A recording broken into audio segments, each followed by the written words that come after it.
Chapter का नाम है the basic unit of life. पहले नाम हुआ करता था, अब है the building block of life, है ना, यही नाम है ना एक्सप्लोरेशन बुक में। तो आपका जो चैप्टर है वो चैप्टर नंबर 2 है, ठीक है, क्लास 9th का, जो हम यहाँ पढ़ेंगे, सेल। ठीक है, अब ये सेल होता क्या है, तो सेल के बारे में हम जानने से पहले इस की टर्म को जानेंगे, सेल क्या है। ठीक है, सेल क्या है, ठीक है। तो सेल शब्द कहाँ से आया, अगर आया भी तो सेल किस तरीके का हमें दिखाई देता है, कैसा प्रतीत होता है, ठीक है, उसके बारे में हम इस चैप्टर में पढ़ेंगे। ठीक है, तो हमें ये पता है कि जो सेल की बेसिक डेफिनेशन है वो यहाँ से आपको पता है, structural and functional unit of life है। सेल क्या है, पर इस चीज को हमें चेक करना है कि बेसिक यूनिट है भी या नहीं है। ठीक है, तो हम इस बेसिक यूनिट को अगर जानेंगे तो आप इसको कंपेयर कर सकते हो, किससे, ईंटों से, ब्रिक से। किससे कंपेयर कर सकते हो, ब्रिक से। जैसे घर बनाने के लिए आप ईंटें लगाते हो ऐसे करके, तो एक दीवार तैयार होती है, बोलो, इस तरीके से एक दीवार तैयार होगी और दीवारों से घर बनेगा। ठीक है, 4 दीवारी, एक रूम बनेगा मतलब, और रूम से क्या बन जाएगा, पूरा का पूरा एक घर बन जाएगा। उसी तरीके से जो बेसिक यूनिट है ना, ये वाली जो यूनिट ईंट है, जो उसी तरीके से सेल काम करता है। क्या काम करता है, सेल काम करता है। ठीक है, बात समझ में आ रही है, सेल क्या है, यानी जैसे ईंट की वर्किंग है उसी प्रकार से सेल की भी वर्किंग होने वाली है। यानी सेल अगर इकट्ठा करके जोड़ा जाएगा तो उसको क्या बोलेंगे, टिश्यू बोलेंगे। क्या बोलेंगे, टिश्यू। और फिर टिश्यू को इकट्ठा करके बनाया जाएगा तो एक ऑर्गन बनेगा। क्या बनेगा, ऑर्गन। और ऑर्गन को इकट्ठा करके जब बनाया जाएगा तो एक ऑर्गन सिस्टम बनेगा। क्या बनेगा, ऑर्गन सिस्टम। और आखिरी में जो है ऑर्गेनिज्म बनेगा। तो इस पूरे प्रोसेस में ये सारी चीजें हम पढ़ेंगे। ठीक है, अभी हमने बस ये जाना कि हम पढ़ेंगे क्या। तो स्टार्टिंग करते हैं सेल से। सेल आया तो आया कैसे, ठीक है। तो मानते हैं कुछ साइंटिस्ट इसका जो ओरिजिन है, जीवन का जो हमारा ओरिजिन है, वो किस तरीके से बताया जाता है साइंटिस्ट के द्वारा। तो साइंटिस्ट ये मानते हैं, विश्वास रखते हैं कि जो जीवन है वो पानी से शुरू हुआ है। कहाँ से शुरू हुआ है, पानी से शुरू हुआ है। तो पानी से शुरू हुआ है, तो ये बताओ, जब धरती, आपने ज्योग्राफी में पढ़ा होगा क्लास 4th 5th के अंदर, कि जो धरती है वो एक आग का गोला थी। ठीक है, जो अर्थ थी वो एक आग का गोला थी, ऐसे करके हमने पढ़ा है ज्योग्राफी के अंदर। ठीक है, लगभग 4.5 अरब वर्ष पहले की बात है ये। ठीक है, फिर ये धीरे धीरे ठंडी हुई, तो यानी 3.5 अरब वर्ष फिर यहाँ पे जो थे, बरसात होने लग गई, बहुत सारी बरसात होती रही। पानी का जो टेम्परेचर था वो बहुत ही ज्यादा था, एक तरीके से पानी उबलता रहता था, भाप बनती रहती थी, फिर दोबारा वर्षा होती थी, फिर दोबारा, इस तरीके से बहुत अरबों साल लगे सो ठंडा होने में। बात समझ में आ रही है।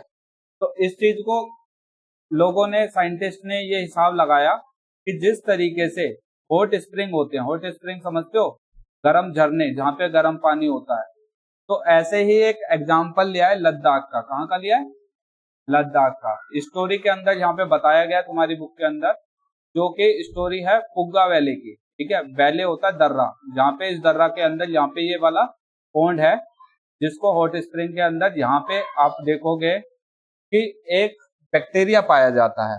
क्या पाया जाता है, तो इतना पानी गर्म है, उबलता हुआ पानी है, उसके अंदर एक बैक्टीरिया पाया जा रहा है, मतलब एक लाइफ मिल रही है। तो साइंटिस्ट इसी से कंपेयर करके वो ये हिसाब लगाते हैं कि अरबों साल पहले, जो 3.5 अरब साल पहले की बात हो रही होगी, जब भी तो धरती गर्म थी, जब भी पानी बहुत ज्यादा वो गर्म था, तो शायद यही बैक्टीरिया उस टाइम पर भी इवोल्व हुआ होगा, बना होगा। समझ में आ गया, नहीं आया। तो ये जो बैक्टीरिया है ये बहुत ज्यादा गर्मी से पैदा होता है, गर्मी में बहुत ज्यादा पसंद करता है, इसीलिए इसको बोलते हैं थर्मोफाइल्स। क्या बोलते हैं, थर्मोफाइल्स। थर्मोफाइल्स के अंदर थर्म का मतलब, जब भी कहीं वर्ड थर्म आपको देखने को मिलेगा तो आप इसे हीट से डिनोट करोगे। किससे, हीट से, गर्मी से। और फाइल्स का मतलब होता है लविंग, यानी ऐसे बैक्टीरिया जो हीट लविंग है, मतलब हीट को प्यार करते हैं, ऐसे बैक्टीरिया जो हीट को प्यार करते हैं उसको थर्मोफाइल्स कहते हैं।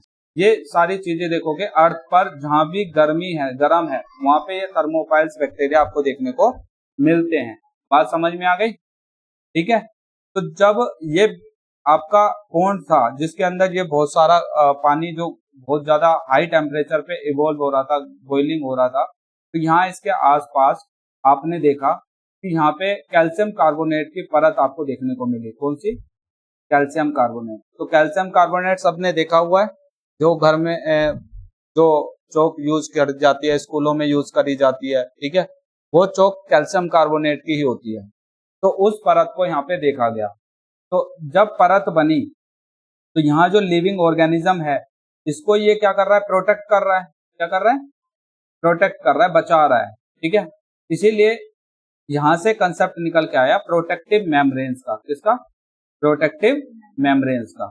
उसी प्रकार से सेल के अंदर भी ये प्रोटेक्टिंग मेम्ब्रेन होने लगे। उसी प्रकार से एक एग्जांपल लेके हमने समझाया, ठीक है, बात समझ में आ रही है। तो ये जो प्रोटेक्टिंग मेम्ब्रेन है ये अंदर की चीजों को बाहर की चीजों से अलग करती है, यानी जो एक्सटर्नल चीजें हैं उसको इंटरनल चीजों से बिल्कुल अलग सेपरेट करती हैं।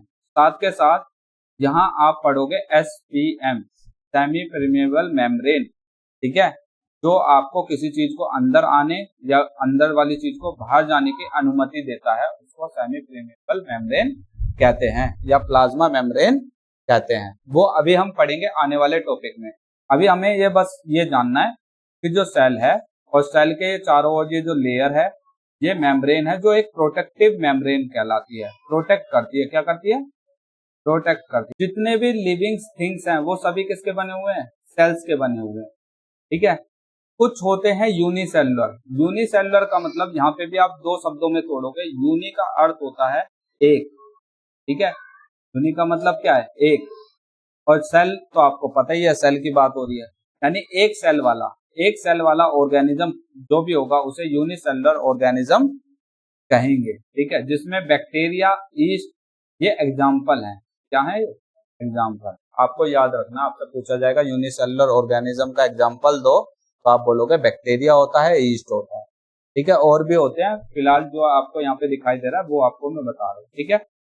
जबकि जो दूसरे ऑर्गेनिज्म होते हैं वो मल्टी सेलुलर होते हैं। मल्टी का मतलब ये है जो ज्यादा हो, ठीक है, एक से ज्यादा। तो एक से ज्यादा कितना भी हो सकता है, दो हो सकता है, चार हो सकता है, छह हो सकता है, कुछ भी हो सकता है, उसको कहते हैं मल्टी सेलुलर ऑर्गेनिज्म, ठीक है, बहुकोशिका, ठीक है। अब मुझे बताओ, यहाँ पे हमने एग्जांपल लिखा है प्लांट एंड ह्यूमंस का। तो प्लांट भी एक मल्टी सेलुलर ऑर्गेनिज्म है और ह्यूमन भी एक मल्टी सेलुलर ऑर्गेनिज्म है, ठीक है। तो अब हम बात करते हैं यहाँ पर ऐसे सेल्स, अभी मैंने बताया था कि एक जैसे सेल्स मिलकर कंबाइन होकर के क्या बनाते हैं? टिश्यू बनाते हैं। और ऐसे ही सिमिलर टिश्यू जो सिमिलर फंक्शन दिखाते हैं, सेम काम करते हैं, ऐसे उनको क्या बोलते हैं? ऑर्गन बोलते हैं, यानी वो ऑर्गन बनाते हैं। और ऑर्गन मिलकर के क्या बनाते हैं? Organ system. और ऑर्गन सिस्टम मिलकर के क्या बनाता है? ऑर्गेनिज्म बनाता है, जो कि यहाँ पे मेंशन कर दें। समझ में आ गया सभी को? क्लियर है? तो अब इन सेल्स के बारे में हम पढ़ेंगे, तो कैसे पढ़ेंगे? अब मुझे ये बताओ, आप किसी चीज को इंसान जब देख रहा होता है, ठीक है, तो अब आपको ये दिखाई दे रहा है, ये बॉक्स दिखाई दे रहा है। अब मुझे ये छोटा बॉक्स कर दिया, मान लो इतना छोटा कर दिया, क्या अभी भी दिखाई दे रहा है? अभी भी दिखाई दे रहा है। अब मैंने बिंदु बना दिए, क्या अभी भी दिखाई दे रहा है? अभी भी दिखाई। अब मैं चाहता हूं कि ये वाला जो गैप है ना इसके बीच का, इसको मैं चाहता हूं, अब बताओ, अब दिखाई दे रहा है गैप? हाँ, बिल्कुल दिखाई दे रहा है, थोड़ा सा दिखाई दे रहा है, देखोगे ध्यान से तो दिखेगा। अब बताओ, अब दिखाई दे रहा है? हाँ, अब दिखाई दे रहा है। तो जैसे जैसे गैप कम हो रहा है, जैसे जैसे गैप कम हो रहा है, तो हमारी एक लिमिट आती जा रही है। क्या आती जा रही है? एक लिमिट आती जा रही है, जिसके अगर हम बात करें तो उसी लिमिट को हम क्या बोलते हैं? लिमिट ऑफ रिजोल्यूशन बोलते हैं। लिमिट ऑफ रिजोल्यूशन, कि जो हमारी आंखें हैं, इंसान की आंखें हैं, 25 सेंटीमीटर तक दूरी तक कोई भी चीज को अच्छे से देख सकती है। 25 सेंटीमीटर की दूरी तक अच्छे से देख सकती है।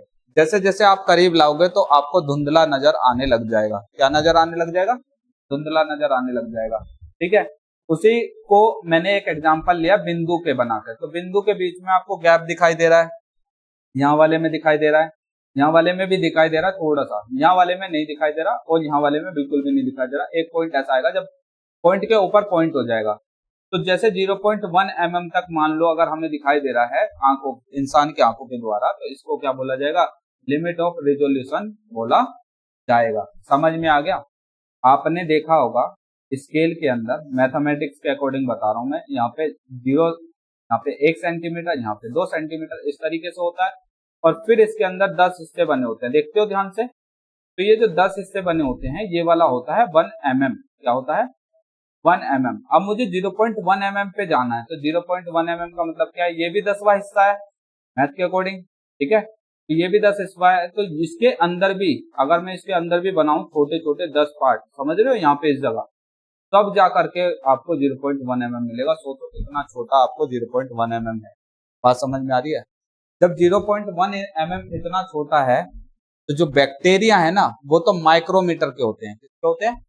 माइक्रोमीटर के। मतलब हम इन्हें खुली आंखों से देख ही नहीं सकते, ठीक है। बिना एडेड के, बिना किसी की सहायता के हम इसको देख भी नहीं सकते। बात समझ में आ गई? तो हमें इसीलिए, अगर मुझे सेल की स्टडी करनी है, तो कुछ टेक्नोलॉजी की रिक्वायरमेंट चाहिए। बात समझ में आ गई?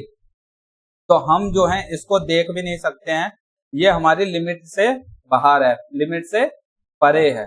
समझ आ गया? तो माइक्रोमीटर को पहले हम यूनिट को समझ लेते हैं। माइक्रोमीटर की हमने बात करी है। माइक्रोमीटर, माइक्रो को ऐसे दर्शाया जाता है। कैसे दर्शाया जाता है? ऐसे, माइक्रो का साइज, ठीक है। अब ये जो माइक्रो है वो है क्या? माइक्रो है, अगर आप 1 मीटर लंबाई कोई रस्सी ले लोगे, ठीक है, उसी 1 मीटर लंबाई रस्सी की अगर आप टुकड़े करने चालू करो, और उसके टुकड़े करते करते ऐसे बराबर 10 लाख हिस्से टुकड़े कर दो, 10 लाख बना दो, तब जाकर के आपका एक जो हिस्सा होगा वही होगा आपका 1 माइक्रोमीटर। 10 लाख हिस्से, यानी आपको करना पड़ेगा 10 की पावर -6। 1/10 भी लिख सकते हैं इसको, और इसको 10 की पावर -6 भी लिख सकते हैं। तो इतना मीटर अगर आप ले रहे हो, तो ये होता है 1 माइक्रोमीटर। बात समझ में आ गई? यानी कितना छोटा है आप हिसाब लगा सकते हो, ठीक है। तो सबसे पहले जब हमने ये तो समझ लिया लिमिट ऑफ रिजोल्यूशन है क्या, अब हम समझेंगे रॉबर्ट हुक के बारे में। तो रॉबर्ट हुक जो थे, एक साइंटिस्ट है, उन्होंने क्या करा, पेड़ पे से जहां पे छाल निकाली इसकी, जिसे हम बोलते हैं कोर। क्या बोलते हैं? कोर। अब आपको पता है ये चैप्टर हम पढ़ने वाले हैं आगे आने वाले चैप्टर में, जो कोर होता है वो आपके डेड सेल होते हैं। कैसे सेल होते हैं? Dead cell. वो हम आने वाली क्लासेस में पढ़ेंगे, वो कलर से ही आपको समझ आ जाएगा। जैसे पेड़ होता है हरा दिखाई देता है ना शुरुआत में, जो पौधा होता है धीरे धीरे हरा होता है, वो धीरे धीरे कलर ब्राउन की तरफ होता हुआ चला जाता है, यानी धीरे धीरे जो सेल होते हैं उसके मरते हुए चले जाते हैं, इसीलिए हार्ड होते हुए रहते हैं। पहले लचीला होता है, फ्लेक्सिबिलिटी अच्छी होती है, तो धीरे धीरे हार्ड हो रहा है, तो इसका अर्थ ये है कि वो मरता हुआ चला जा रहा है। बात समझ में आ गई? तो वो डेड सेल होता है कोर। कोर क्या होता है? Dead cell. तो उन्होंने देखा इसमें, तो इसको देखने के लिए उन्होंने खुद से पहले क्या बनाया, एक माइक्रोस्कोप बनाया। तो हम इस माइक्रोस्कोप को समझते हैं। पहले माइक्रोस्कोप है क्या? माइक्रो तो समझ आ गया आपको, माइक्रो क्या है? माइक्रो का मतलब एक ऐसा साइज जो बिल्कुल छोटा होता है, 10 लाखवां हिस्सा होता है मीटर का, ठीक है। तो माइक्रोस्कोप दो शब्दों से मिलकर बना है, माइक्रो शब्द से और स्कोप शब्द से। तो जो माइक्रो शब्द है वो क्या दर्शाता है? माइक्रो एक लेंथ को दर्शाता है, छोटे से डिस्टेंस को दर्शाता है। समझ में आ रहा है? और स्कोप क्या है? स्कोप का मतलब है देखना, ठीक है। स्कोप का मतलब क्या है? देखना। तो आप इसको कैसे देख सकते हो? तो उन्होंने एक माइक्रोस्कोप बनाया और उससे उसने कोर्क को देखा, ठीक है, कोर्क को देखा। तो ये माइक्रोस्कोप का फिगर है। पहले मैं कोर्क के बारे में बात कर लेता हूँ। उन्होंने जब कोर्क को देखा तो कुछ इस तरीके का स्ट्रक्चर उनको दिखाई देने लग गया। बात समझ में आ रही है? क्लियर है? फुटबॉल आपने देखी होगी, या मधुमक्खी का छत्ता आपने देखा होगा, देखा है? तो इस तरीके का उनको देखने को मिला। तो उन्होंने इसी को सेल नाम दिया। इसी चीज को क्या नाम दिया? सेल। यानी जो छोटे छोटे कंपार्टमेंट होते हैं, छोटे छोटे कमरे होते हैं, उसी कमरे को इन्होंने सेल का नाम दिया। सेल मतलब कंपार्टमेंट, वो छोटा सा कमरा, ठीक है। बात समझ में आ गई? क्लियर है? समझ आ गया सभी को यहां तक? तो हमने यहाँ पे अभी तक क्या सीखा? हमने इनका सेल का स्ट्रक्चर थोड़ा सा हमने जान लिया। तो ये माइक्रोस्कोप की मदद से उन्होंने देखा था रॉबर्ट हुक ने, और फिर ये बताया कि सेल इस तरीके का होता है। ठीक है, तो अब इस माइक्रोस्कोप को समझते हैं कि क्या क्या चीजें इसके अंदर हमें पढ़नी है। ठीक है, एक तो स्कूलों में एक्सपेरिमेंट कराया जाएगा तुम्हारे में। ठीक है, तो सबसे पहले इस माइक्रोस्कोप के अंदर आपको यहाँ पर एक आईपीस के पास यहाँ पे एक लेंस दिखाई देगा। क्या दिखाई देगा? लेंस। ठीक है, और उसी तरीके से इसके नोब जो है यहाँ पे ऑब्जेक्टिव के, जहाँ पे ऑब्जेक्ट हम यहाँ पे रखेंगे, ऑब्जेक्ट समझ रहे हो, यहाँ पे रखेंगे जिसको हमें देखना है। ठीक है, तो इस ऑब्जेक्ट को जहां यहाँ पे रखते हैं स्टेज के ऊपर। अब मुझे ये बताओ, यहाँ ये नॉब दिखाई दे रही है आपको, ये वाली? हाँ, तो ये रोटेट करती है और यहाँ पे लेंस लगे होते हैं, 1 2 3 अलग अलग पावर के लेंस यहाँ पर लगे होते हैं। ठीक है, तो ये सब कुछ लेंस का और इसका, इसमें जो लेंस यूज होता है वो कन्वेक्स लेंस यूज किया जाता है। कौन सा लेंस यूज किया जाता है? कन्वेक्स। ठीक है, अब हम इसके प्रिंसिपल को और बेसिक चीजों को समझते हैं। ये क्या है? ये क्या है? ये एक नॉब है, इसको सेट करने में मदद करती है। यहाँ पे भी एक नॉब है, इसको सेट करने में मदद करती है ऊपर नीचे। ठीक है, ये हैंडल है। ठीक, यहाँ से स्टेज को आगे पीछे किया जा सकता है, इसमें स्लाइड को फंसाया जाता है। ठीक है, बात समझ में आ रही है? और यहाँ पे मिरर होता है जो लाइट की मदद से हमारी चीज को दिखाता है। तो इसीलिए इस वाले माइक्रोस्कोप का नाम होता है लाइट माइक्रोस्कोप। ये किसका यूज कर रहा होता है? लाइट का यूज कर रहा होता है। ठीक है, लाइट जो पड़ती है उसका यूज कर रहा होता है। ठीक है, अब हम इसमें समझते हैं कैसे कैसे क्या है। मान लो ये लेंस जो है 10 गुना जूम कर सकता है। कितना कर सकता है? 10 गुना। और यहाँ पर 3 लेंस हैं, ये 3 लेंस कोई 20 गुना कर रहा होगा, कोई 40 गुना कर रहा होगा, कोई 80 गुना कर रहा होगा। ठीक है, मान लो 3 तरीके के लेंस थे। ऑब्जेक्टिव लेंस के अंदर 3 तरीके के होते हैं, ऐसे ऐसे घुमा के सेट किया जाता है वो।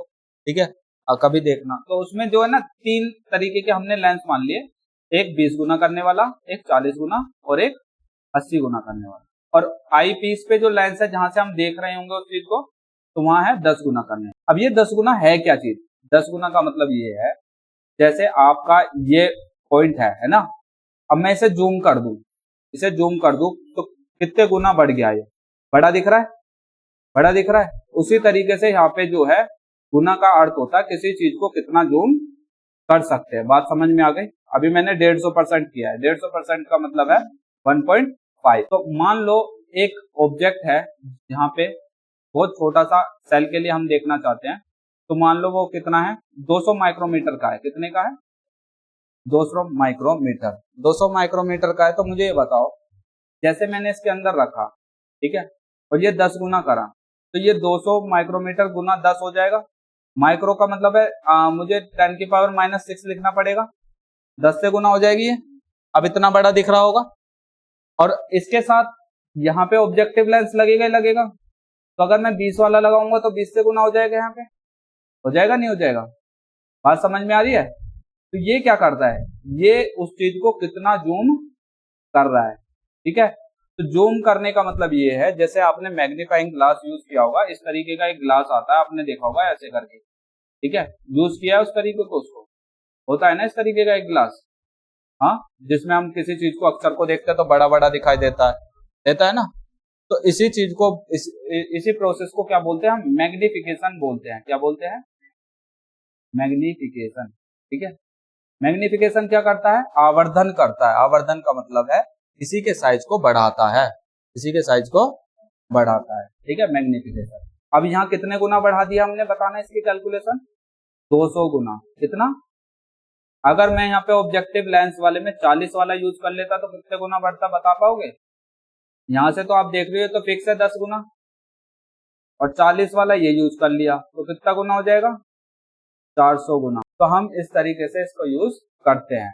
तो ये जो एक्टिविटी है आपकी 2.1, उसमें साइज ऑफ ए सेल ही आपसे निकालने को बोला जाएगा। तो यहाँ क्या रखा है? यहाँ रखा है 5000 माइक्रोमीटर। कितना? 5000 माइक्रोमीटर। पूरे जितने भी सेल्स हैं उसके अंदर ऐसे करके 5000 माइक्रोमीटर है। ये कितना है? 5000 माइक्रोमीटर। अब इसमें कितने सेल हैं यहाँ पे? ऐसे 25, ऐसे कितने हैं? तो 25 से भाग दे देंगे तो एक का निकल जाएगा, एक का निकल जाएगा ना, तो 200 माइक्रोमीटर का एक सेल आ गया। टोटल मैग्निफिकेशन आईपीस का मैग्निफिकेशन जो कि 10 गुना रखा था हमने, और ऑब्जेक्टिव का कितना रख रहे हैं? 10, हमने 40 रखा है, 20 रखा है। नेक्स्ट आता है इलेक्ट्रॉन माइक्रोस्कोप। इलेक्ट्रॉन माइक्रोस्कोप क्या है? अभी हमने पढ़ा है लाइट माइक्रोस्कोप, लाइट में लाइट का यूज किया जा रहा था। अब यहाँ लाइट का यूज नहीं करेंगे, यहाँ किसका यूज करेंगे? इलेक्ट्रॉन का यूज करेंगे।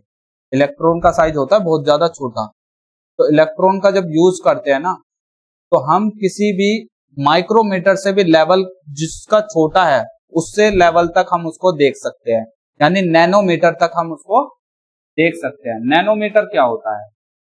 नैनोमीटर होता है 10 की पावर -9, ठीक है, 10 की पावर -9, ठीक है। तो ये आपका क्या हो जाएगा? नैनोमीटर हो जाएगा, 1 नैनोमीटर। बात समझ में आ गई? क्या हो जाएगा ये? 1 नैनोमीटर। अब आप ये समझ लो, नैनोमीटर को अगर हम वैसे देखेंगे तो ये क्या है? 100 करोड़वा हिस्सा है, यानी अगर किसी 1 मीटर लंबाई की रस्सी के 100 करोड़ हिस्से बना देंगे तब वो जो हिस्सा निकल के आएगा वो है नैनोमीटर, जो आप खुली आंखों से बिल्कुल भी नहीं देख सकते। यहाँ तक कि लाइट माइक्रोस्कोप से भी आप इसको नहीं देख सकते। उसके लिए हमने कौन सा माइक्रोस्कोप यूज करना पड़ेगा? इलेक्ट्रॉन। यहाँ पे इलेक्ट्रॉन की बीम को सप्लाई किया जाता है और उससे देखा जाता है नैनोमीटर लेवल तक, ठीक है। ये रहा इलेक्ट्रॉन माइक्रोस्कोप। बात समझ में आ गई? क्लियर है? एक ऐसा माइक्रोस्कोप जो नैनोमीटर तक हमें किसी भी चीज को दिखा सकता है। बात समझ में आ गई? तो यही टेक्नोलॉजी थी जिनके बारे में हम बात करने वाले थे, और यही तरीका था कि सेल्स को कैसे पढ़ा जाता है। स्ट्रक्चर ऑफ सेल के बारे में बात करते हैं। तो स्ट्रक्चर ऑफ सेल में सबसे पहले हमारे पास वो प्रोटेक्टिंग लेयर आई थी, वो प्रोटेक्टिंग लेयर आई थी जिसको हमने क्या बोला था? Cell membrane, plasma membrane, plasma membrane, ठीक है, और SPM, सिलेक्टिव परमेबल मेम्ब्रेन। तो ये तीनों नाम इसी चीज के हैं, बस जैसा जहां पे यूज हो रहा होगा उस हिसाब से उस नाम का यूज कर लेते हैं। बात समझ में आ गई? सेल मेम्ब्रेन हो या प्लाज्मा मेम्ब्रेन हो या फिर SPM हो, सिलेक्टिव परमेबल मेम्ब्रेन हो, तीनों एक ही चीज है, बस नाम अलग अलग इसलिए रखे गए हैं, जैसा यूज होगा उसके हिसाब से उसका नाम दिया जाएगा, ठीक है। बात समझ में आ गई? जैसे हमने बोला सेल मेम्ब्रेन, तो सेल मेम्ब्रेन का मतलब ये है ऐसी जो कोशिका जो सेल की एक बाउंड्री तैयार करती है, इसीलिए इसको क्या बोला गया है? Cell membrane. प्लाज्मा मेम्ब्रेन क्यों बोलते हैं? प्लाज्मा मेम्ब्रेन इसलिए बोलते हैं क्योंकि यहाँ पे जो है ना प्लाज्मा मौजूद होता है। क्या मौजूद होता है? प्लाज्मा, ठीक है। और ये एक तरीके का लिक्विड पदार्थ होता है, नहीं तो ये ऐसे ही इधर उधर बह जाएगा ना, इसीलिए इसको क्या बोलते हैं? Plasma membrane. तीसरा आता है SPM। SPM का मतलब है सिलेक्टिव परमेबल मेम्ब्रेन, यानी कोई चीज इसके अंदर जा रही है तो कोई चीज इसके अंदर से बाहर आ रही है, तो किसको अंदर जाने देना है और किसको बाहर आने देना है, ये इसी मेम्ब्रेन के अकॉर्डिंग होता है। यही अलाउ करता है कोई चीज अंदर जाएगी या फिर बाहर आएगी। बात समझ में आ गई सभी को? तो इसीलिए इसको SPM बोलता है, सिलेक्ट करके भेजता है ये किसी भी चीज को। क्या करके भेजता है? सिलेक्ट करके। बात समझ में आ गई? क्लियर है? तो यहाँ पे लिखा हुआ है, तो इसको पढ़ लोगे और याद करो, ठीक है। बात समझ में आ गई सभी को? तो अब मुझे ये बताओ, कोई चीज अंदर जा रही है या बाहर आ रही है, तो वो इस कीवर्ड को तो हमने याद रखना पड़ेगा ना। तो ये है ओस्मोसिस। इस कीवर्ड का नाम क्या है? ओस्मोसिस। आपको ये याद रखना है कि ये वही कीवर्ड है जिसमें हम पानी के अंदर जाने को या फिर अंदर से बाहर आने को पढ़ेंगे। क्या पढ़ेंगे? पानी के अंदर जाने को या फिर उसके बाहर आने को पढ़ेंगे। बात समझ में आ गई? ऑस्मोसिस क्या है? ऑस्मोसिस है आपका movement of water inside a cell और आउटसाइड अ सेल। किसी भी सेल के पानी की मूवमेंट देखना होता है, कोई अंदर जा रही है या फिर उससे बाहर आ रही है, उसको क्या बोला जाएगा? ऑस्मोसिस। क्या बोला जाएगा? ऑस्मोसिस। बात समझ में आ गई? तो ऑस्मोसिस में अगर हम साइंटिफिक टर्म में इसकी डेफिनेशन को पढ़ें तो साइंटिफिक डेफिनेशन ये कहती है कि ऑस्मोसिस एक ऐसा प्रोसेस है जिसमें पानी का मूवमेंट देखा जाता है high concentration to low concentration. तो एक नया कीवर्ड आया हमारे पास, कौन सा? कंसंट्रेशन। क्या कीवर्ड आया? कंसंट्रेशन। तो ये भी आपको पता होना चाहिए क्या होता है कंसंट्रेशन। तो कंसंट्रेशन आप ऐसे समझ लो कि जैसे आपके पास एक बीकर है, ठीक है, इस बीकर में आपने पानी लिया 100 ml। कितना पानी लिया? 100 ml पानी लिया। बीकर समझते हो ना आप लोग, जो केमिस्ट्री लैब में यूज किए जाते हैं वहां के बर्तन, ये समझ लो, ये इस तरीके का देखा है आपने। तो ये है बीकर, ठीक है। अब इसके अंदर हम क्या कर रहे हैं, 100 ml हमने पानी रखा है। अब एक बीकर के अंदर हमने और लिया 100 ml पानी, ठीक है। अब इस 100 ml पानी के अंदर हमने क्या करा, इस वाले में डाल दिया नमक, ठीक है। क्या डाल दिया? नमक डाल दिया। तो ये जो नमक डाला है आपने, 1 चम्मच नमक डाल दिया, तो इसके अंदर 1 चम्मच नमक हो गया होगा, ठीक है। फिर आप 1 चम्मच और नमक डाल दोगे, फिर और हो गया, फिर 1 चम्मच और नमक डाल दोगे, फिर और हो गया। तो देख रहे हो ये काले काले जो मैंने मार्क करे हैं, एक तरीके से ये बढ़ता जा रहा है, ठीक है। अभी तो आपको मैंने दिखाने के लिए बढ़ाया है, लेकिन नमक एक ऐसा सोल्यूट है जो पूरा डिजोल्व हो जाता है, वो दिखता नहीं है, होमोजेनियस सोल्यूशन बनाता है, ठीक है। ये दिखाने के लिए बनाया है कि हाँ नमक की मात्रा उसमें बढ़ती हुई जा रही है। जब नमक की मात्रा उसके अंदर बढ़ती जा रही है तो इसी चीज को बोलते हैं सोल्यूट। क्या बोलते हैं? सोल्यूट। जो घुलता है, और जो घोल रहा होता है उसको बोलते हैं सोलवेंट। क्या बोलते हैं? सोलवेंट। और इसी के आधार पर किसी सोलवेंट में सोल्यूट की कितनी मात्रा है, सोल्यूट की कितनी मात्रा है, इसी चीज को एक टर्म से बोलते हैं कंसंट्रेशन। क्या बोलते हैं इसको? समझ आ गया कंसंट्रेशन क्या है? कंसंट्रेशन बस एक ऐसी टर्म है जिसमें हम सोल्यूट की मात्रा को बता रहे होते हैं कि सोलवेंट में कितनी प्रेजेंट है। ऑस्मोसिस जिस तरीके से वाटर की मूवमेंट को बताता है, उसी तरीके से किसी भी पार्टिकल्स की अगर मूवमेंट देखी जाए तो उस प्रोसेस को कहते हैं डिफ्यूजन। क्या कहते हैं? डिफ्यूजन।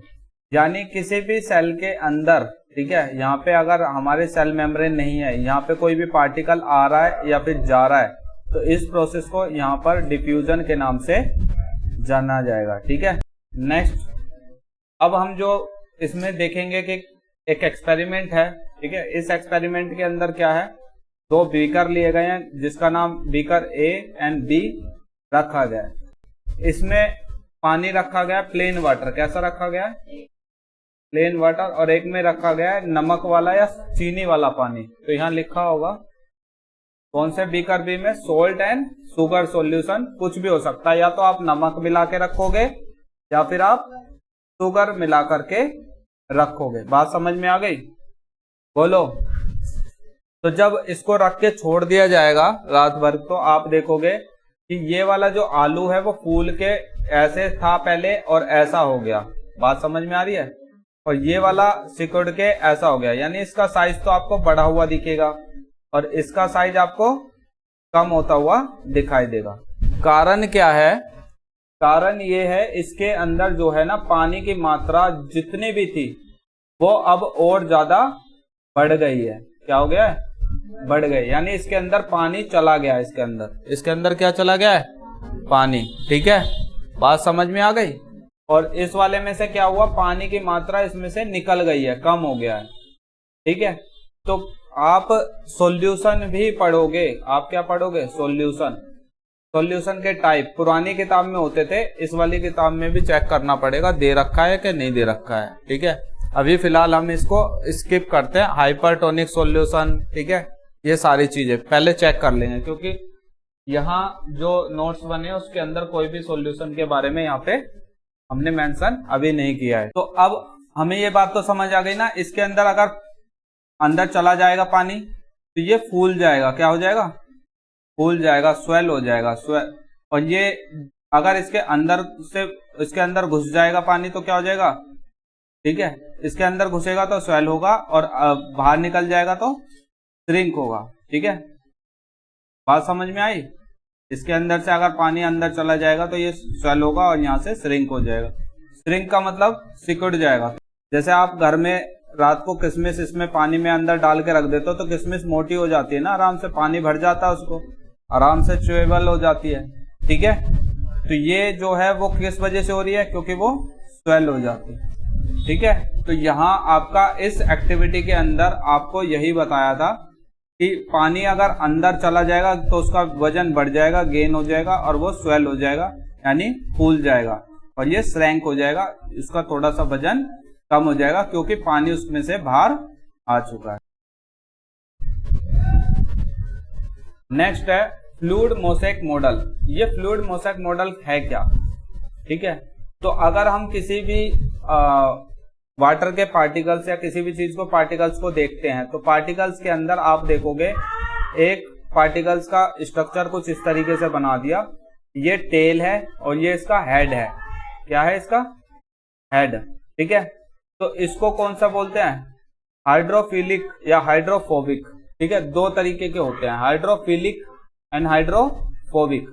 तो ये हाइड्रोफिलिक है क्या? हाइड्रो का मतलब अगर आप तोड़ोगे तो हाइड्रो का अर्थ होता है वाटर। क्या होता है? वाटर। और फिलिक शब्द जो है वो फिलिया से लिया गया है। कहां से लिया गया है? फिलिया से। फिलिया का मतलब होता है प्यार करना। ठीक है, लव। आ रही बात समझ में? तो जब भी शब्द फिलिया फिल करके आ जाए तो आप इसको ध्यान में रखेंगे कि इसका मतलब होता है प्यार। ठीक है, तो हाइड्रोफिलिक का अर्थ क्या समझ में आ रहा है? जो पानी से प्यार करता हो, जो पानी से प्यार करता हो, यानी उसको उसके साथ जाके जुड़ेगा वो। ठीक है, और हाइड्रोफोबिक, फोबिक फोबिया से लिया गया है। कहां से लिया गया? फोबिया शब्द से लिया गया है। फोबिया क्या होता है? फोबिया होता है फियर, डर। ठीक है, जो अब यहाँ पे हाइड्रो लिखा है तो हाइड्रोफोबिक क्या होगा? यानी जो पानी से डरता हो, जो पानी से डरता हो। बात समझ में आ गई? बोलो। तो जो हेड होता है वो क्या होता है? हाइड्रोफोबिक होता है क्या हाइड्रोफिलिक? तो हाइड्रोफिलिक होता है, ये पानी से जुड़ता है। किससे जुड़ता है? क्योंकि पानी से इसे प्यार है। ठीक है, और हाइड्रोफोबिक कौन सा होता है? टेल होता है, टेल, जो पानी से दूर रहना चाहता है। क्या करना चाहता है? दूर रहना चाहता है। इसी मॉडल को, इसी वाली चीज को क्या बोलते हैं? फ्लूइड मोसेक मॉडल कहते हैं। बात समझ में आ गई? बोलो। हाँ, जैसे ये आप 10th में भी पढ़ोगे। 10th के अंदर क्या पढ़ोगे कि आप कपड़े जब धोते हैं तो कपड़े धोते तो पानी के अंदर धोए जाते हैं कपड़े। तो आप देखोगे कपड़े जब धोते तो उसके अंदर कपड़े में दाग लगा होता है कहीं पे भी, है ना? तो वो जो दाग लगा होता है वो आपके ग्रीस वगैरह के दाग होते हैं। ठीक है, तो उसमें क्या लगाते हो फिर आप? पार्टिकल्स डालते हो। किसके पार्टिकल्स डालते हो? डिटर्जेंट के। किसके? डिटर्जेंट के डालते हो। तो जैसे डिटर्जेंट के इसमें पार्टिकल्स डाले जाते हैं तो उसमें दो एंड आपको दिखेंगे, हाइड्रोफोबिक एंड हाइड्रोफिलिक। ठीक है, तो जो हाइड्रोफोबिक होगा वो तो इससे जुड़ेगा, डस्ट से, यानी ऐसे करके जुड़ जाएगा। ठीक है, बात समझ में आ रही है? हाँ, और जैसे, और ये वाला हाइड्रोफिलिक है, मतलब ये पानी के अंदर जैसे डालोगे, पानी के अंदर पड़ा हुआ है, ये घुल जाएगा। तो इस तरीके से वो जो ग्रीस होगी वो निकल जाती है उससे, कपड़ों से बाहर। समझ आ रहा है? नहीं आ रहा? वो घुल के अलग से ले जाता है उसको। ठीक है, बात समझ में आ गई सभी को? नेक्स्ट हम पढ़ेंगे कोशिका भित्ति यानी सेल वॉल। क्या पढ़ेंगे? Cell wall. अब ये जो सेल वॉल है ये क्या है? आपने सेल के बाहर वाली लेयर्स, जिसको हमने क्या बोला था? Cell membrane. क्या बोला था? Cell membrane. इसको पढ़ लिया था। ठीक है, ये हर किसी कोशिका में मिलेगी आपको, हर किसी सेल के अंदर मौजूद मिलेगी। लेकिन सेल वॉल क्या है? सेल वॉल एक ऐसी खास लेयर है जो इसके भी ऊपर होती है, यानी जिसको एक्स्ट्रा स्ट्रेंथ चाहिए, ज्यादा मजबूती, ज्यादा ताकत चाहिए, जो आपके फ्लेक्सिबल नहीं है, ज्यादा लोकोमोटिव नहीं है। तो ऐसी कौन सी चीज है? पेड़, प्लांट। देखते हो एक ही जगह रहते, लोकोमोटिव नहीं रहते। तो ये क्या है? सेल वॉल आपको प्लांट सेल में देखने को मिलती है। किस में मिलती है? प्लांट सेल में। ठीक है, आपको एनिमल सेल के अंदर नहीं मिलेगी सेल वॉल देखने को। किस में मिलेगी? प्लांट सेल के अंदर देखने को मिलेगी। ठीक है, क्योंकि ये ज्यादा स्ट्रेंथ होती है, ज्यादा रिजिड होती है। रिजिड का मतलब है ये है कि फ्लेक्सिबिलिटी उसके अंदर कम है, इधर उधर जाना इसको कम है, इधर से दूसरी जगह चला जाता है कोई भी एनिमल, कोई भी इंसान, कोई भी इधर उधर जो पार्टिकल्स, जो माइक्रो ऑर्गेनिज्म है। लेकिन प्लांट को आप देखोगे वो इधर उधर नहीं जाता, ज्यादा लोकोमोटिव नहीं होता। इसीलिए आप देखोगे ये किसके वजह से हो रहा है? सेल वॉल के वजह से। ये मजबूती देता है उसको। ठीक है, बात समझ में आ गई? बोलो। तो ये आपको ऐसी जगह पाई जाएगी जो चीज रिजिड रहेगा। तो पादप यानी प्लांट, ठीक है। कवक फंगस, फंगस समझते हो, वो भी आपकी पानी में रहती है, पानी इतनी तेज बहता है लेकिन फिर भी निकलती नहीं है। बात समझ में आ रहा है? तो एक्स्ट्रा स्ट्रेंथ इसको प्रोवाइड कराते हैं। तो कुछ जीवाणु होते हैं उनमें भी पाई जाती है जो पड़े रहते हैं, ठीक है। अब हम पढ़ते हैं पार्गमेय। पार्गमेय मतलब प्रीमिएबल। प्रीमिएबल का मतलब मैंने बताया था, किसी चीज को अलाउ करना, किसी चीज को अलाउ करना, ठीक है। कोई इधर से उधर भेज रहा है, कोई आ रहा है। तो हमने ऑस्मोसिस पढ़ा था और डिफ्यूजन पढ़ा था। तो वो किसके थ्रू हो रहा था? प्रीमिएबल के थ्रू हो रहा था, इसीलिए उसको सेमी प्रीमिएबल मेम्ब्रेन या फिर सिलेक्टिवली प्रीमिएबल मेम्ब्रेन कहते हैं, SPM। समझ में आ रहा नहीं आ रहा यहां तक? बोलो। नेक्स्ट है सेलुलोज। सेलुलोज क्या होता है? सेलुलोज क्या है आपको पता होगा कि यहाँ पे जैसे हम ईंटों को जोड़ते हैं, ठीक है, क्या करते हैं? ईंटों को जोड़ते हैं, तो यहाँ सीमेंट लगाते हैं। तो सेलुलोज भी एक ऐसा ही पदार्थ है जो ऑर्गेनिक मैटर में आता है और जो इनको जोड़ता है। किसको? जो हमारे सेल्स वगैरह उनको जोड़ता है, ठीक है। बात समझ में आ गई? तो इसके अंदर आप देखोगे किसी में आपको रेसे रेसे से निकलते हुए दिखाई देते हैं, ठीक है। तो सेलुलोज आपका जब भी होगा तो वो वहां पे पेड़ों वगैरह में इनमें देखने को आपको मिलेगा, ठीक है। पादप में देखने को मिलेगा, ठीक है। आप कुछ फल वगैरह खाते हो तो आप सेलुलोज वगैरह को देखोगे कहां पर? जो भी पेड़ के आइटम है, फूड आइटम है, ठीक है, उनमें आपको देखने को मिलेगा। तो आप रफेजिस पढ़ा होगा आपने न्यूट्रिएंट चैप्टर के अंदर। कहां पर? न्यूट्रिएंट चैप्टर के अंदर। रफेजिस क्या होते हैं? रफेजिस ऐसे मिनरल्स के अंदर आता है। मिनरल्स एंड जो आप बात करोगे जो हमारे खाने को डाइजेस्ट करने में मदद करता है, यानी जो हमारा ना पचा हुआ, जो पचता नहीं है हमें खाना जल्दी से, उसको पचाने में हमें सहायता देता है। समझ आ गया? तो हम जब हमारा खाना पचता नहीं है, हमें पेट दर्द हो रहा है, इस तरीके की सिम्टम जब देखने को मिलती हैं, तो हम लोग क्या करते हैं? फल वगैरह खाने के लिए रिकमेंड करते हैं। डॉक्टर वगैरह भी आप देखोगे रफेजिस वगैरह खाने के लिए बोलता है। तो आप ने देखा होगा कोई लोग कहता है कि गाजर खा लो, कोई कहता है कि खीरा खा लो। तो जितने भी ऐसे फल हैं, ऐसे फ्रूट हैं जो कच-कच करते हैं खाने में, चबाने में, ठीक है, जिनको चबाने में ऐसी आवाजें आती हैं, यानी उसके अंदर रफेजिस प्रेजेंट हैं। तो फल के अंदर आपको रफेजिस देखने को मिलेंगी, ठीक है। क्या देखने को मिलेंगी? रफेजिस। अब ये रफेजिस का काम क्या है? रफेजिस का काम है कि हमारे खाने को पचाना, अनडाइजेस्टेड फूड को। तो जहां रफेजिस आप ले रहे हो अगर शरीर के अंदर, तो आपको पानी की मात्रा भी बढ़ानी पड़ेगी, क्योंकि ये किसके साथ हेल्प लेके करता है आपके खाने को डाइजेस्ट? पानी की हेल्प लेकर। बात समझ में आ गई? नेक्स्ट एक्टिविटी है आपके 2.3, जिसमें हमने पादप कोशिका के बारे में देखना है। प्याज। तो आपने ये एक्सपेरिमेंट करोगे कि प्याज लोगे और प्याज को यहां से ऐसे तोड़ोगे। तो जैसे ही आप प्याज तोड़ते हो तो एक व्हाइट कलर की पन्नी सी आपको दिखाई देती है, वही कोशिका झिल्ली है। वही क्या है? कोशिका झिल्ली है, यानी आपकी सेल मेम्ब्रेन है वो, ठीक है। तो जो पतली सी परत आती है ना, आउटर मोस्ट लेयर, आप उस लेयर को निकाल लोगे। निकालने के बाद उस पे क्या करोगे? एक्सपेरिमेंट करोगे। इसको आपने वहां पे आप देखोगे, अगर आपके स्कूल में माइक्रोस्कोप है तो उसमें वो रख के स्लाइड के ऊपर, जैसे मैंने यहाँ पे दिखाया था, रख करके आप देखोगे तो उसमें आपको कुछ इस तरीके के स्ट्रक्चर देखने को मिलेंगे यहाँ पे ऐसे। बात समझ में आ रही है? तो ये क्या है? ये सबके सेल्स हैं। क्या है? सेल वहां के। तो आप अलग अलग सेल्स को देखोगे यहाँ पे, ठीक है। तो यहाँ जो सेल होते हैं वो आपके लिविंग सेल हैं एक तरीके से, ठीक है। कैसे सेल हैं अभी? लिविंग। अगर यही सेल कोर्क के होते तो वो कैसे सेल होते हैं? Dead cell. बात समझ में आ गई? ठीक है। तो इन सेल्स का यूज करके जो है आप यहां देखेंगे कि कोई सेल या तो स्वेल हो जाता है या फिर श्रिंक हो जाता है। कब होता है स्वेल या श्रिंक?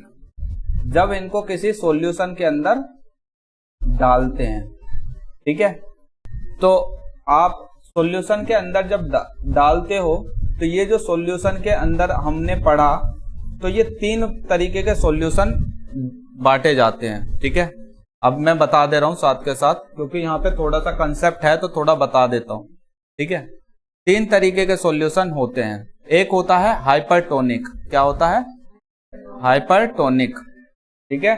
दूसरा होता है हाइपोटोनिक, हाइपरटोनिक। दूसरा है हाइपोटोनिक, ठीक है। और तीसरा है आइसोटोनिक। ये 3 तरीके के सॉल्यूशन होते हैं। 3 कैसे से बन पाएंगे मुझे ये बताओ। कोई हमने सेल डाला, या तो वो फूलेगा, या फिर वो सिकुड़ जाएगा, या फिर वो जैसा था वैसा का वैसा ही रहेगा। इन 3 केस के अलावा कोई भी केस नहीं नजर आ रहा, या कुछ अगर आ रहा है तो सोच के बताओ। 3 ही कैसे सोच सकते हैं ना।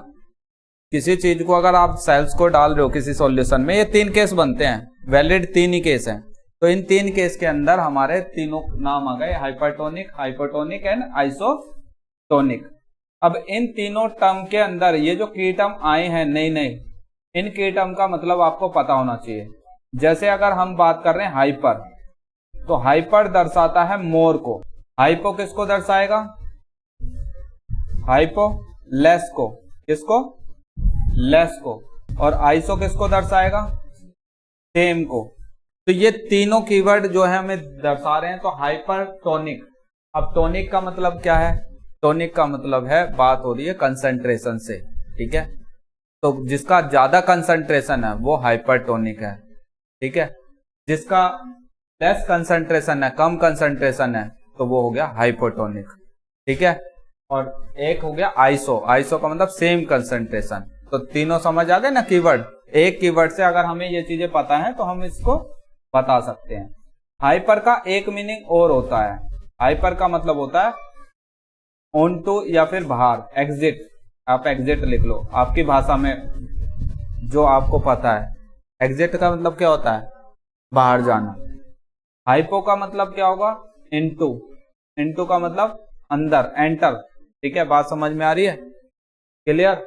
और आइसो, आइसो का मतलब तो आपको लिख ही दिया मैंने, सेम। तो हाइपो का मतलब अगर बाहर अंदर जाना है तो इसका मतलब ये है कोई चीज इसके अंदर चली जाएगी, यानी सॉल्यूशन से अंदर पहुंच जाएगा। बात समझ में आ गई? जैसे अगर मैं बोलूं हाइपो इंजेक्शन, इंजेक्शन को हाइपोडर्मिस बोला जाता है, हाइपोडर्म किया जाता है। हाइपोडर्म का मतलब हो गया कि स्किन के अंदर घुसाते हैं, इंजेक्शन को घुसाते हैं, ठीक है। तो इसीलिए हाइपो वर्ड का यूज किया जाता है। बात समझ में आ गई सभी को? तो तीनों सॉल्यूशन समझ आ गए? हाँ। जिसमें ज्यादा कंसंट्रेशन होगा तो वो क्या करेगा? घुस जाएगा उस सेल के अंदर। अगर मेरा सेल के अंदर कंसंट्रेशन कम है, सेल के अंदर कंसंट्रेशन कम है सॉल्यूशन से, तो सॉल्यूशन जरूर इसके अंदर घुस जाएगा कि नहीं घुस जाएगा? घुस जाएगा। तो ये वाला कौन सा सॉल्यूशन हो गया? हाइपोटोनिक सॉल्यूशन, ठीक है। अगर कंसंट्रेशन इसके सेल के अंदर ज्यादा है तो उसमें से बाहर निकलेगा पानी, तो वो हाइपरटोनिक हो गया। पादप को स्थिर रहने के लिए भित्ति क्यों? तो अभी मैंने बताया था फिक्स्ड रहने के लिए, रिजिड बनने के लिए। लोकोमोटिव नहीं होते ना, तो इसीलिए इसको सेल वॉल की जरूरत होती है। बात समझ में आ गई? जबकि जंतु गति करते हैं, फ्लेक्सिबल होते हैं। अब ये पढ़ चुके हैं तो ये चीज क्लियर हो गया सभी को। हाँ। अगर पादप के पास भित्ति झिल्ली जैसी लचीली हो जाए तो क्या होगा? पेड़ क्या खड़ा पाएगा यहाँ पे? ऐसे नहीं होगा ना। कल यहाँ है, परसों कहीं और है, फिर कहीं और होगा, रिजिड नहीं रह पाएगा फिर। बात समझ में आ गई? हाँ। इतना आंधी तूफान आता है फिर भी रिजिड रहता है, नहीं खड़ा रहता है, ठीक है। एक्टिविटी में आलू के टुकड़े आपने बराबर रखे थे, तो क्यों रखे आपने? ऐसा क्यों जरूरी था? एक्सपेरिमेंट को अच्छे से समझने के लिए। अगर हम बराबर नहीं रखते, छोटा बड़ा रखते, तो हमें पहले से ही पता नहीं चलता कौन सा वाला फूला है और कौन सा वाला नहीं फूला है, यानी कौन सा सिकड़ा है कौन सा फूला है, ये कैसे पता चलेगा? इसीलिए दोनों आलू के हिस्से हमने कैसे रखे हैं? बराबर रखे हैं, ठीक है। कोशिका का आंतरिक भाग के बारे में, तो आंतरिक भाग में क्या क्या होता है, कैसे कैसे होती है? तो कोशिका के तुरंत आपको मैंने बताया था, ये वाला डायग्राम बना करके, ये कोशिका है मान लो। तो ये वाली क्या थी? सेल मेम्ब्रेन थी, हाँ, कोशिका झिल्ली यही थी, ठीक। अब इस कोशिका झिल्ली के तुरंत यहाँ पे इसे प्लाज्मा झिल्ली भी बोलते हैं। प्लाज्मा झिल्ली क्यों बोलते हैं? साइटोप्लाज्म, मैंने बोला था ना साइटोप्लाज्म। साइटो शब्द जहां पे भी आएगा वो क्या है? सेल है। साइटो का मतलब क्या है? सेल। और प्लाज्म मतलब आपकी जो यहाँ पे द्रव पड़ रहा है, यहाँ पे जो द्रव मौजूद है, देखो यहाँ लिखा ना साइटोप्लाज्म, तो हम क्या बोलेंगे? कोशिका द्रव। क्या बोलेंगे? कोशिका द्रव, ठीक है। तो अब प्लाज्मा झिल्ली ये हो गई, कोशिका द्रव, इसके अंदर जो द्रव पड़ा है, जो लिक्विड है वो, और ये वाला क्या है? न्यूक्लियस। तो ये मेन पार्ट होते हैं सेल के, ठीक है। और भी बहुत सारे पार्ट होते हैं, वो सभी पार्ट्स हम पढ़ेंगे सेल ऑर्गेनल्स में। कोशिका के अंग, कोशिकांग जिसे बोलते हैं। तो कोशिका द्रव में अनेक कोशिकांग होते हैं, ऑर्गेनल्स होते हैं, इनको क्या बोला जाएगा? Cell organelles. अब ये कौन कौन से सेल ऑर्गेनल्स हैं? उससे पहले हम सेल के दो मेन हिस्से बोलेंगे, क्योंकि अगर मुझे सेल के कोशिका के अंग देखने हैं तो सेल अंग के हिसाब से दो तरीके में बांटा गया है, ठीक है। एक होता है प्रोकैरियोटिक, एक होता है प्रोकैरियोटिक और दूसरा होता है यूकैरियोटिक। बात समझ में आ गई? बोलो। प्रोकैरियोटिक जो शब्द है वो लिया गया है प्रिमिटिव से। किससे? प्रिमिटिव। प्रिमिटिव मतलब होता है पुराना। क्या होता है? पुराना। और यूकैरियोटिक, यूकैरियोटिक लिया गया है मॉडर्न से। किससे? मॉडर्न से। या फिर हम बोल सकते हैं वेल डेवलप्ड, वेल डेवलप्ड। तो प्रोकैरियोटिक कौन सा होगा? ऐसा सेल जो पुराना है, पुराना मतलब जो वेल डेवलप्ड नहीं है, अच्छे से विकसित नहीं हुआ है, ऐसे सेल को आप प्रोकैरियोटिक सेल के उसमें रखते हो, ग्रुप में रखते हो। यूकैरियोटिक कौन सा होगा? ऐसा सेल जो अच्छे से विकसित हो चुका है, उसे यूकैरियोटिक बोलते हैं। क्या बोलते हैं? यूकैरियोटिक। अब डेवलप हो चुका है, नहीं हो चुका है, डेवलप का मतलब है विकसित हो रहा है। विकसित हो रहा है का मतलब उसके अंदर चीजें, कुछ कोशिकांग धीरे धीरे धीरे बन रहे होंगे। तो क्या चीज है ऐसी जो डेवलप नहीं होती है? तो ये चीज डेवलप नहीं होती है, जो न्यूक्लियस है ना, न्यूक्लियस, न्यूक्लियस के पास यहाँ पे ये अच्छे से डेवलप नहीं होता, ये चीज अच्छे से डेवलप नहीं होता। यानी न्यूक्लियस के चारों तरफ भी एक पहले झिल्ली होती है, वो झिल्ली इसके अंदर पाई नहीं जाती प्रोकैरियोटिक वाले में, मतलब अच्छे से बनी नहीं होती, तो होती ही नहीं है इसके अंदर। क्या चीज नहीं मिलती? Nucleus membrane. क्या नहीं मिलती? आपको ध्यान रखना है, मेम्ब्रेन एक ऐसा शब्द है जो प्रोटेक्ट करता किसी के बाउंड्री बना करके, ठीक है। जब भी कहीं मेम्ब्रेन आ रहा है ना, तो मतलब ये आपको प्रोटेक्ट करेगा। मेम्ब्रेन का मतलब है एक दीवार जिसके आर पार आप किसी चीज को अलाउ करती है, जो किसी चीज को अलाउ करती है। जैसे अगर आप बोलोगे तो आपके घर में जो गेट है वो क्या एक तरीके से मेम्ब्रेन का काम कर रही है। वो क्या कर रहा है? किसी चीज को आने या फिर जाने की अनुमति देता है। अगर गेट खुला है तो मतलब आप आ सकते हो, अगर गेट बंद है तो आप नहीं आ सकते। तो मेम्ब्रेन का अर्थ यही होता है, ठीक है। बात समझ में आ गई? अगर मैं मेम्ब्रेन लगा दूं और बोल रहा हूं यहाँ से हमने पानी डाला, तो पानी तभी जा सकता है जब उस मेम्ब्रेन की अनुमति होगी, यानी वो अलाउ करेगी, ठीक है। तो यहाँ न्यूक्लियस की मेम्ब्रेन है, तो न्यूक्लियस के चारों ओर होगी ये, बोलो होगी या नहीं होगी? तो ये चीज उसके अंदर नहीं पाई जाती। किसके अंदर? प्रोकैरियोटिक वाले में। जबकि यूकैरियोटिक में ये अच्छे से मिल जाती है। तो आप यहाँ देखोगे बिना स्पष्ट केंद्रक और झिल्लीबद्ध कोशिकांग होते हैं। यानी यहाँ पे कोशिका की जो झिल्ली है उसके अंदर केंद्रक होता है। केंद्रक के अंदर आप देखोगे उसके पास कोई भी झिल्ली अपनी नहीं है, बनी हुई नहीं है, जबकि इसके पास अपनी झिल्ली होती है। झिल्ली का मतलब मेम्ब्रेन, ठीक है। अगर न्यूक्लियस के पास अपनी मेम्ब्रेन है, अच्छे से विकसित हो चुकी है, तो वो यूकैरियोटिक है। अगर अच्छे से विकसित नहीं हुई है तो वो प्रोकैरियोटिक है। दोनों का समझ आ गया? अब इनके सेल्स के ऑर्गेनल्स को पढ़ेंगे, सेल ऑर्गेनल्स कौन कौन से हैं, ठीक है। प्रमुख कोशिकांग में सबसे पहले आता है न्यूक्लियस। न्यूक्लियस के बारे में हम जानेंगे। तो न्यूक्लियस क्या है? जैसे हमारे दिमाग का ब्रेन है ना, जैसे हमारे दिमाग का ब्रेन है, और ब्रेन क्या करता है? पूरी बॉडी के स्ट्रक्चर को, जो आप खा रहे हो, जो आप सोच रहे हो, सब चीज को कंट्रोल वही करता है। कैसे आप चल रहे हो, कैसे चीजों, तो सबको कंट्रोल करने वाला कौन है? ब्रेन। उसी तरीके से न्यूक्लियस क्या करता है? वो ब्रेन होता है सेल का। जितनी भी एक्टिविटी हो रही है सेल के अंदर, जो कुछ भी हो रहा है वो सब कुछ कंट्रोल करता है। अब इसके अंदर भी बहुत सारी चीजें पाई जाती हैं। क्या क्या पाई जाती हैं इसके अंदर? तो अगर इसके अंदर यहाँ पे पाए जा रहे मतलब जो भी पार्टिकल्स इसके अंदर पाए जा रहे हैं, तो उन पार्टिकल्स का कुछ नाम होगा, कुछ की टर्म होगा, तो उनको क्या बोलते हैं? उनको बोलते हैं न्यूक्लियोलस। क्या बोलते हैं? न्यूक्लियोलस। ठीक है। तो इसके अंदर आप देखोगे राइबोसोम्स है, इसके अंदर आप देखोगे, और अंदर जाओगे क्रोमोसोम्स है, और अंदर जाओगे तो क्रोमोसोम्स के अंदर जीन है, जीन के अंदर जाओगे तो डीएनए है। मतलब आप समझ रहे हो, कोई इतनी बड़ी चीज है, फिर उसके बाद इतनी है, फिर उसके बाद इतनी है, फिर उसके बाद इतनी है। मतलब ऐसे उसके अंदर अंदर अंदर चीजें आ रही हैं। ठीक है, बात समझ में आ गई? बोलो। तो जो सबसे छोटी इकाई आप देखोगे इसके अंदर, वो आपको डीएनए मिलेगा। क्या मिलेगा? डीएनए। ये डीएनए क्या है? आप इस तरीके से स्ट्रक्चर देखोगे अपनी बुक पे छपा हुआ, ठीक है, पहले। तो ये जो स्ट्रक्चर है यही आपका क्या है? डीएनए है। क्या है? डीएनए।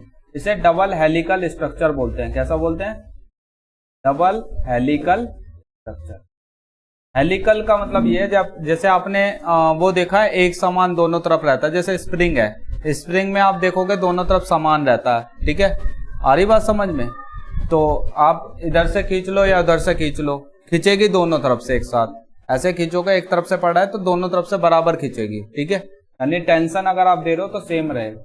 तो ये डबल हेलिकल स्ट्रक्चर होता है। इसके अंदर आपको ऐसे करके दिखाई देंगी। ठीक है, तो डीएनए हर सेल के अंदर पाया जाता है। अगर आप इसे एक रस्सी के रूप में अगर बांटना चालू कर दो, तो यहां से ये समझ लो सूरज तक की तुम रस्सी बना सकते हो, इतना है आपके पास डीएनए। ठीक है, और ये किसके अंदर मौजूद होता है? जीन के अंदर। किसके अंदर होता है ये? जीन के अंदर। ठीक है, और जीन के किसके अंदर होते हैं? क्रोमोसोम्स के अंदर। ठीक है, ये सभी क्या है? न्यूक्लियोलस हैं, क्योंकि ये इसके अंदर पार्ट्स हैं। किसके अंदर? न्यूक्लियस के अंदर पार्ट है।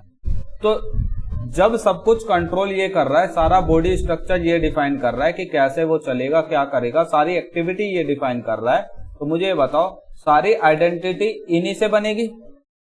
हर चीज की आइडेंटिटी किससे बनेगी? इसी से बनेगी। तो हमारा जो डीएनए होता है, इसीलिए इस आइडेंटिटी को डिफाइन करने के लिए भी यूज किया जाता है। बात समझ में आ गई? मतलब कोई किस तरीके का स्ट्रक्चर बनने वाला है, वो किसके अंदर लिखा हुआ है? सारी इंफॉर्मेशन डीएनए के अंदर। तो इसके अंदर आप देखोगे कि जो हमारा न्यूक्लियोलस है, ठीक है, जो डीएनए है, इस डीएनए को अगर आप देखो, इसके अंदर पार्ट देखो, तो ये जो का भी बहुत ज्यादा वो होता है। अगर आप इसको कट कर रहे हो और थोड़ा सा हिस्सा लेके किसी दूसरे का हिस्सा इसमें लगा दोगे, यानी एक डीएनए को दूसरे की आइडेंटिटी बिल्कुल चेंज हो जाएगी। तो आपने देखा होगा कि मूवीज वगैरह में दिखाते हैं कि आधा इंसान का ले लिया, आधा किसी छिपकली का ले लिया, तो वो आधा इंसान आधा छिपकली जैसा कुछ बन जाता है। तो वो इसी वजह से बनता है। तो इसी पदार्थ को क्या बोलते हैं? क्रोमेटिन कहते हैं। क्या कहते हैं? क्रोमेटिन। जो ऐसे पदार्थ है जिसको और नहीं तोड़ा जा सकता, जिसको और नहीं तोड़ा जा सकता, तो ये जाल के रूप में आपको देखने को मिलेगी।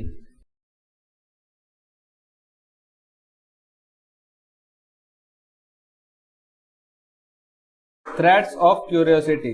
तो थ्रेड्स ऑफ क्यूरियोसिटी का क्या है? आरबीसी, आपके रेड ब्लड सेल्स होते हैं, जो आप ये समझ लो इनके अंदर हीमोग्लोबिन होता है। क्या होता है? Haemoglobin, HB। ठीक है, जो हीमोग्लोबिन होता है वो क्या है? एक ऐसा पदार्थ है जो लाल रंग देता है रक्त को। ब्लड को कैसा रंग देता है? लाल। ठीक है, यानी ये पिगमेंट का काम करता है, और इसी की मदद से जो है आप सांस ले पाते हो। इसी की मदद से आप क्या कर पाते हो? सांस ले पाते हो। यानी ऑक्सीजन जो जाती है ना, वो इसी की मदद से आपकी ऑक्सीजन किसी भी सेल के अंदर पहुंचाई जाती है। किसके अंदर पहुंचाई जाती है? किसी भी सेल्स के अंदर। ठीक है, ये ऐसा पदार्थ है, ऐसा पिगमेंट है इसका, जो ऑक्सीजन को अपने से चिपका लेता है। ठीक है, बात समझ आ गई? यानी अगर किसी के रेड ब्लड सेल्स कम हो गए, तो कहने का मतलब है उसमें ऑक्सीजन की कमी आ जाएगी। ऑक्सीजन की कमी आ जाएगी ना, तो जब डेंगू मलेरिया जैसी बीमारी होती है, जैसे आप पढ़ोगे, तो उसके अंदर आप देखोगे कि जो हमारा खून है, उसमें ये रेड ब्लड सेल्स की कमी होने लग जाती है। जब इनकी कमी होने लग जाती है तो सांस आने में दिक्कत, कमजोरी महसूस होना, क्योंकि ग्लूकोज बर्न नहीं होगा। ग्लूकोज बर्न नहीं होगा तो ताकत कहाँ से मिलेगी, इसलिए ग्लूकोज चढ़ाया जाता है रेगुलर, ठीक है। और कोशिश की जाती है कि ये जो हीमोग्लोबिन है ये आपका मेंटेन हो जाए, बन जाए। तो इसका जो है ना हीमोग्लोबिन का, आप देखोगे कि जो रेड ब्लड सेल्स हैं वो धीरे धीरे कम होते जाते हैं। हर किसी की एक अपनी लाइफ स्पैन होता है, अपना लाइफ स्पैन होता है, ठीक है। जैसे आजकल इंसान कितने साल जी रहा है, कोई कहेगा जो एवरेज साल है वो लगभग 70 के आसपास है, 70-60 पहुंच गई है। तो अब लाइफ स्पैन क्या हो गया इंसान का, 60-70, है ना। उसी तरीके से हम बात करें इसकी रेड ब्लड सेल्स की, तो इसका भी लाइफ स्पैन होता है 120 दिन। कितना होता है, 120 दिन। यानी अगर ये 120 दिन तक जिंदा रहेगा, एक जो हीमोग्लोबिन जो आरबीसी है इसका एक सेल कितने दिन तक जिंदा रहेगा, 120 दिन। और वो भी तब है जब इसके ऊपर कोई अटैक ना करे, यानी कोई बीमारी का कोई ऐसा बैक्टीरिया ना आ जाए जो इसको मार रहा है जबरदस्ती। तो उसमें बीमारी का जब बैक्टीरिया आ जाता है तो उसमें बचाने के लिए रोल में आते हैं WBC। कौन आते हैं, WBC। तो ये बाद में पढ़ेंगे हम कैसे क्या होता है वो सारी चीज। अभी फिलहाल हमें बस इतना थोड़ा सा पढ़ना था, थोड़ा सा ये क्यूरियोसिटी के रिगार्डिंग टॉपिक था, तो ये मैंने बता दिया, ठीक है।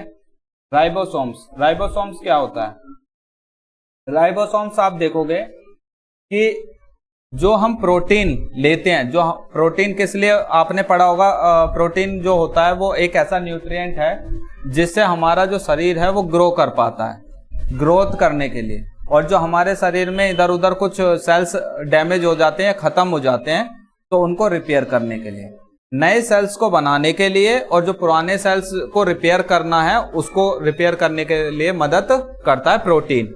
तो प्रोटीन को संश्लेषित जो करने वाला होता है वही राइबोसोम्स होता है। वही क्या होता है, राइबोसोम्स।